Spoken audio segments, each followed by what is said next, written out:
യേശുവിൽ പരിശുദ്ധ പരമ ദിവ്യകാരുണ്യത്തിന് എന്നേരവും ആരാധനയും സ്തുതിയും പുകഴ്ചയും ഉണ്ടായിരിക്കട്ടെ. പരിശുദ്ധ പരമ ദിവ്യകാരുണ്യത്തിന് എന്നേരവും ആരാധനയും സ്തുതിയും പുകഴ്ചയും ഉണ്ടായിരിക്കട്ടെ. പരിശുദ്ധ പരമ ദിവ്യകാരുണ്യത്തിന് എന്നേരവും ആരാധനയും സ്തുതിയും പുകഴ്ചയും ഉണ്ടായിരിക്കട്ടെ. ഹല്ലേലൂയ. യേശുവിൽ പ്രിയപ്പെട്ടവരെ, ഈ നിമിഷം നിങ്ങളുടെ ജീവിതത്തിൽ തടസ്സപ്പെടുത്തുന്ന, കുടുംബത്തെ അസ്വസ്ഥതപ്പെടുത്തുന്ന ഭാരങ്ങളും ദുഃഖങ്ങളെല്ലാം ഈശോയിലേക്ക് നിങ്ങൾ സമർപ്പിക്കുക. പരിശുദ്ധാത്മാവിൻ്റെ ആവാസം നിങ്ങളുടെ കുടുംബങ്ങളിലേക്ക് കടന്നു വരട്ടെ. എല്ലാ പൈശാചിക തിന്മകളും യേശുവിൻ്റെ പരിശുദ്ധ നാമത്താൽ കത്തിച്ച് ചാമ്പലാകട്ടെ എന്ന് പ്രാർത്ഥിക്കുന്നു.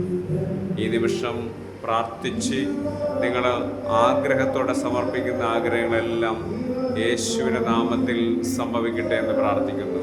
ആമേൻ.